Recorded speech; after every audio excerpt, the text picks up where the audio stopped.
Hey, welcome back to the Ping Pong Flick Show. My name is Chris Wong. Yes, I still have a cold. If you can tell from my voice, it's very raspy. Hopefully, to get it back tomorrow. I don't know, but you're gonna have to deal with this for a little bit. Let's get into Shazam. Shazam had a negative, a tiny drop. And compared to most 50% dropped, it only had a 32.7% drop from last week, ending in a domestic total of $122 million domestically. Worldwide right now stands at 323.8 million worldwide. That's coming off of Sunday's numbers, by the way. So it probably made more today than the day before, but this is literally just the weekend. So $323.8 million, which is not bad considering the production budget of 190 to $100 million, right? And so a lot of people are talking about that, how it's like, well, that's not bad. It's making money. It's gonna make money, and it is. And so they're gonna have a sequel and stuff like that. And then there's other side of people are like, it didn't make $1 billion. It didn't make 600 million. Oh my God, that's so low for a superhero movie. And I want to discuss that a little bit because there is some things we have to think about on both sides of the coin. One, I already said, the production budget is low. It's fine. It's gonna make money. It's making money, in fact. Okay, but you gotta look at the other side. You gotta kind of tiptoe the other side a little bit and become aware of something that most general audiences don't think about production budgets. I mean, they're not looking at production budgets as 90 million. Maybe I don't have to see it. Maybe I don't have to go and watch it because it's going to make money at 320. No. They see something they want to see. They see something they're looking at, something, a commercial, a poster, or something, or maybe they know it's connected some way for another film. That's where they want to see it. I believe that's why Captain Marvel did so well, because it's the between Infinity War. Well, they had Ant-Man and the Wasp, but technically this is the one before Endgame, so everybody wanted to watch the next episode, right? Not saying they're doing it right. Financially, they are doing it right, but look at Shazam. Worldwide, 323 million. Now, it's only been out like the third week, but this week it's all Endgame. It's all Marvel Cinematic Universe goodness. This is all Endgame's going to make a ton of money. It's going to conquer the box office. That drop of Shazam, it's going to go down even further as they're trying to get more theaters for Avengers Endgame. And maybe not by much, but the way it is standing right now, I believe it was a bad time to release it now. I think they should have released this during Christmas time, because essentially what we got was a Christmas movie.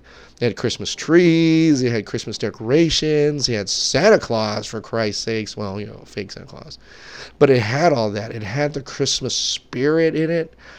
It should have been a Christmas movie. And I think it would have done really well during a time period when there's not much competition right now. I don't think this should have been towards the summer. This is because the summer blockbuster really has kind of started. And it's no longer in the summer. They can really spread these movies out throughout the year nowadays, right? So Shazam, if you're just looking at that, you're just looking at the DCEU records there, it is domestically underperforming the rest of the DCEU. It's the lowest. It's lower than Justice League. 122 million domestic Shazam. Justice League is at 225, almost doubling that amount. Is it going to make it to that point? I don't know. Not with Endgame coming out, with Detective Pikachu coming out, with Godzilla coming out. It's pretty stacked. Worldwide, 323. That's half of Justice League. Worldwide was 657. And remember, everybody's like, oh my God, Justice League's the lowest bottom denominator of the DCU. It's the lowest. It's the lowest, you know. But because Shazam had great critical reception, pretty much a great audience reception, um, you don't hear that side of the news. You don't hear it saying why is it underperforming. I don't want to diss Shazam because I love Shazam, and I think it really deserves to be in DCU. And I believe this is one part marketing, and maybe a part something else that we're not seeing here. Was it the interconnectivity that people didn't care for? Was it the play on the whole family where kids don't have to go and see it again? It's not a movie where I want to see it again. I mean, I can honestly say, my son Oliver, he loved Aquaman. He actually wanted to watch it again, so he begged me to take him back. He never did that for Shazam. He never did that for Captain Marvel either.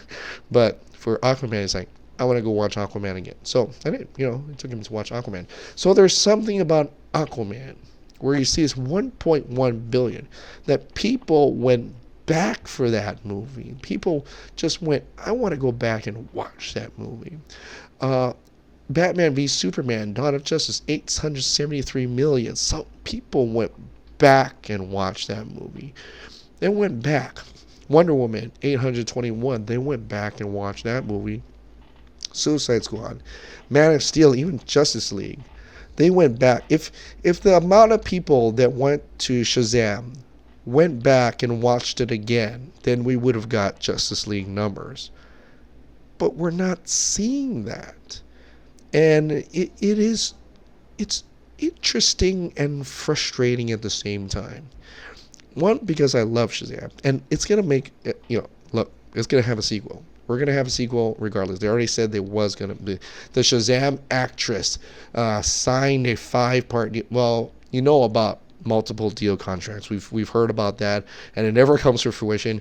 But they are really invested in, and I believe they are, even though they made, it's not making a huge gross profit like they probably made have thought. I mean, if you're a studio, okay, and people are like talking like, well, they were only shooting for 300 million. There is no studio out there that says I'm only shooting for the minimum, the bare minimum. No. There's only studios that want to shoot high. They're always asking for that billion regardless of the movie. That's what companies are. Why would you shoot low? You always shoot high. And you want that high. Sure, it made money, and they can be pretty proud of it. But you gotta see somebody's looking at that number. It's like something happened there. What happened? And I think it's just their marketing strategy. They put it in the wrong place. They should have put it in Christmas. Maybe they should have connected a little bit more or something. I don't know. That's a real hard one. Coming off of Aquaman to go that low. It's still a good movie. I really enjoyed it. It's not my top DCEU movie, but I know it turned off a lot of DCEU fans ever since Aquaman.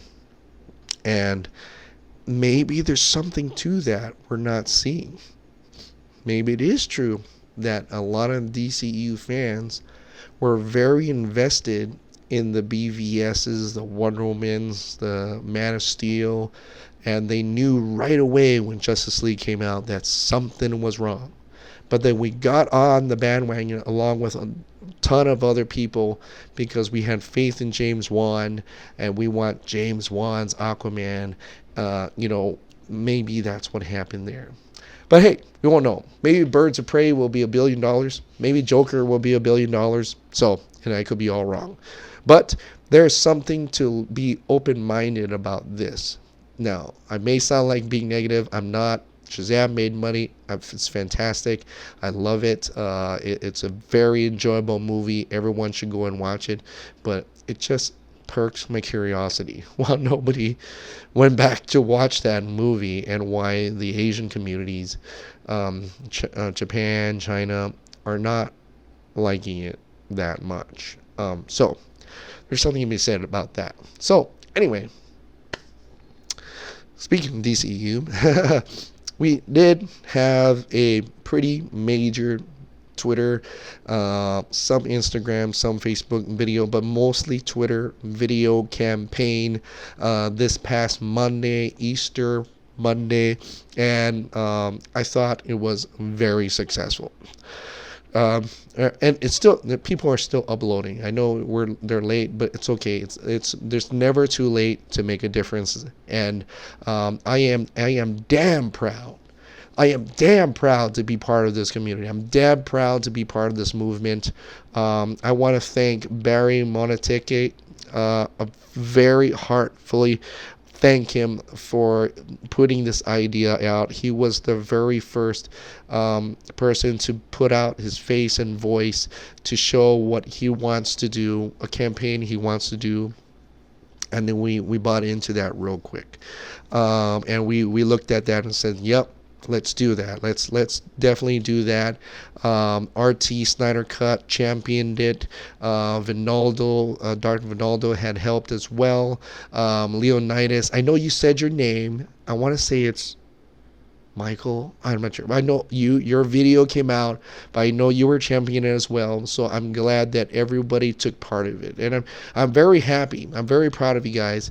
To y'all, men, women, children, all over the world, different races, different colors, different nationalities.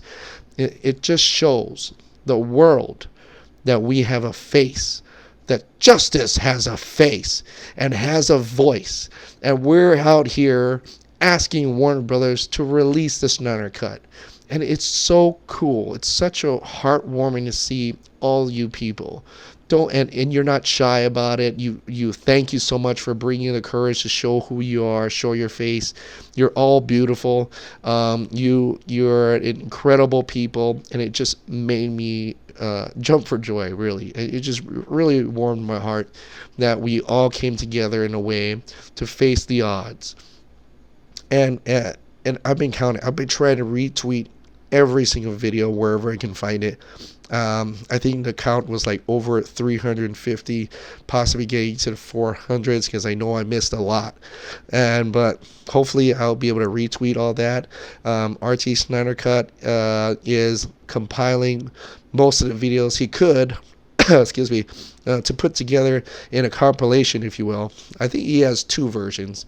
One's going to be like a 10-minute version, and the other one's going to be like an uncut 30 to 40, maybe an hour. I don't know how long. But thank that person, whoever that admin is. We still don't know.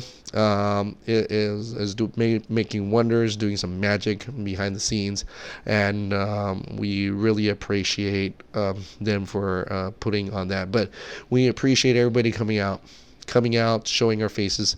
Some people have called Warner Brothers and have confirmed that they are aware of what's happening in social media right now. So that's great. Just a little bit more for them to know that we are a group, a large group, a population almost of people, and even though not everybody actively participated, and I understand if you didn't want to show your voice or show your face and things, I totally understand with that. I've seen posts where they just tweeted it out with a picture rather than actually having a video. I've seen many of those, but I thank you for doing that as well. But it does show that we are real people. And that was the one thing that we wanted to accomplish, that Barry had really wanted to accomplish, was that to show Warner Brothers we're not just some letters. We're not just some Twitter handles. We have personalities. We're people. We have faces. We have lives. We have families. And we're diverse around the world. We're not just a bunch of, people under a basement or something. We are truly many, and we're from young to old, that we all share this compassion and love for Zack Snyder's films, and we love the universe that was created, and we want to get back to it, or at least finish the last movie that it was supposed to be. Justice League was supposed to be Zack Snyder's final turn into the DCEU, his final project, his final heart, his final complete artwork, and that he wanted to create, and it, it never happened. And when you went to theaters, at least for me, I was a little happy for a little bit, but then you realize, and as we dig up more, that it wasn't the movie that he originally made. And this is what we're asking. Strangers from all over the world asking a company to respect this artist and respect artists from now on. This is a symbol. This release of Snyder Cut is a symbol for all that. And I've talked about it, I feel like I preached it so many times before, but it's true. And it would be incredibly nice if Warner Brothers would just show that compassion, bring respect back to their consumers and to the creators of the artwork that they are trying to sell, that they respect all forms of art, and they respect the customers that appreciate that art. I hope one day Warner Brothers will listen and actually take it all in and say, we have to do the right thing. And I feel optimistic they're already thinking that. They just have to find a way to do it. But until then, it's not going to stop. We're going to continue campaigning. We're going to continue talking about it. And I'm glad a couple media sites took it upon themselves to talk about it, even if it's really for their clicks, but at least it's putting the word out. How hundreds of us posted a video campaign for it, just to bring that awareness. And I think it will go a long way. I think it'll go a long way. And I think it's already working. Even some people decide to do the video themselves after watching us. I think that in itself is inspirational. When you're too shy, maybe you don't want to talk, you don't want to voice, you don't want to see, you see other people doing it, that brought you that courage. And I just want to thank you for bringing that courage. Thank you for bringing yourself up to the front line and protecting the creative arts, protecting the cast and crew members who work so hard in the art that they do, protecting Zack Snyder and any other director from here on out. This is what it's all about. And I am very proud to be part of this movement. All right, guys. Well, that is it for tonight. Thank you so much for subscribing. Thank you so much for watching. Until the next campaign, release the Snyder Cut, Warner Brothers.